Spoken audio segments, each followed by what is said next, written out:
Je suis Paul Hébrard, l'auteur de Manipulation, mon premier roman publié chez Arcane 17. On pourrait classer Manipulation dans les thrillers dystopiques.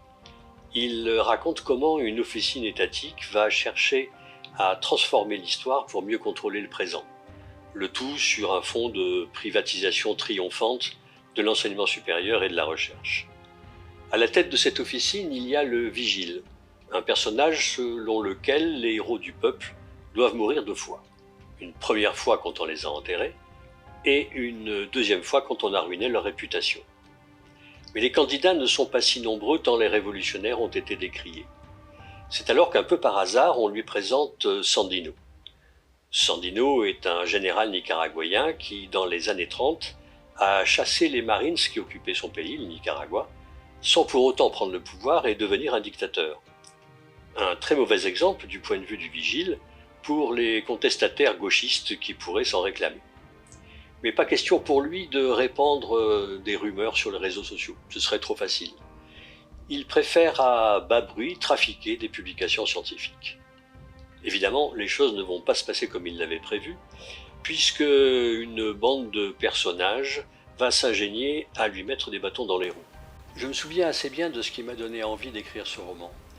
Je travaillais dans l'enseignement supérieur et c'était le moment où la réforme générale des politiques publiques s'imposait aux universités et à la recherche.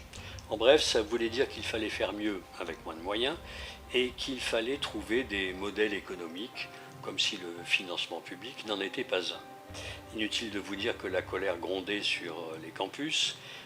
On parlait de logique de rentabilité, de privatisation de la connaissance, et on craignait que la recherche ne soit orientée que vers des intérêts privés. Voilà pour le décor. Quant à Sandino, si je l'ai mis dans ce roman, c'est sans doute parce que l'histoire de ce pays m'intéresse depuis longtemps, depuis que j'y ai tourné 2 documentaires au lendemain de la Révolution qui permit aux sandinistes de prendre le pouvoir et de chasser le dictateur Somoza. À ce moment-là, je venais aussi de lire un polar de Paco Ignacio Taibo II, à 4 mains, qui raconte une opération de la CIA visant à discréditer un commandant sandiniste. Et le hasard fait bien les choses, car 2 de mes personnages vont aussi lire ce roman, et c'est ce qui déclenchera toute l'histoire. Là où Alex, le héros de Paco Ignacio, a échoué, est-ce que le Vigile réussira en utilisant une bibliothèque numérique sur laquelle il a la main? C'est l'intrigue que j'imaginais. On trouvera dans Manipulation les questions du contrôle de la connaissance, de la privatisation de l'expertise publique, de la manipulation de l'information et de la manipulation de l'histoire. Mais c'est vrai que quand Manipulation a été publié, je n'imaginais pas que cette dystopie ferait à ce point-là la course avec l'actualité. Que l'on pense aux États-Unis où l'on interdit des mots comme jadis on brûlait des livres, plus proche de chez nous, en Angleterre, l'université du Kent a annoncé que pour des raisons économiques, elle allait supprimer ses enseignements d'anthropologie, de philosophie, d'histoire de l'art, entre autres.